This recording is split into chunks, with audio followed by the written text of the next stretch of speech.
Hello guys, welcome back to my channel తెలంగాణలో మీ ఆంధ్ర అమ్మాయి. Today special వచ్చేసి ఉగ్గాని. దానికోసం మనం ముందుగా మరమరాల్ని కడిగి పక్కన పెట్టుకోవాలి. స్టవ్ ఆన్ చేసి బాండీ పెట్టి అందులో నూనె వేసి జీలకర్ర, ఆవాలు, ఎండుమిర్చి, కరివేపాకు వేసి వేగనివ్వాలి. అలా వేగిన తర్వాత ఆనియన్స్, పచ్చిమిర్చి కూడా వేసి వేగనివ్వాలి. అండ్ అలాగే ముందు కరిగి పెట్టుకున్న మరమరాల్లో సాల్ట్ వేసుకు కలుపుకోవాలి. ఆనియన్స్ వేగిన తర్వాత వేసుకుని వేగనివ్వాలి. టమాటా మగ్గేలోపు పచ్చిమిర్చి, కరివేపాకు దంచుకున్న పర్లేదు, మిక్సీ చేసిన పర్లేదు, ఆ మిశ్రమాన్ని పేస్ట్ని అందులో వేసి వేగనివ్వాలి టమాటా మెత్తపడే వరకు.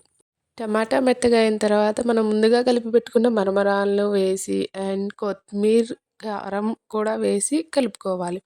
ఇలా కలుపుకున్న దాంట్లో పప్పుల పొడిని యాడ్ చేయాలి. పప్పుల పొడి అంటే ఏమి లేదు, ఎండుమిర్చి, ఎండు కొబ్బరి, పుట్నాల పప్పు కలిపి మిక్సీ చేసి ఆ పప్పుల పొడిని యాడ్ చేస్తే టేస్ట్ చాలా బాగుంటుంది. పుట్నాల పప్పు అంటే గుల్లపప్పు. అండ్ యాడ్ చేసుకున్న తర్వాత పొడిని, సాల్ట్ కూడా యాడ్ చేసుకుని సర్వ్ చేసుకొని తింటే టేస్ట్ విషయానికి వస్తే సూపర్ ఉంది. మరి ఇంకెందుకు ఆలస్యం, మీరు కూడా ట్రై చేసి ఎలా వచ్చిందో కమెంట్ చేసేయండి. Like, share, subscribe.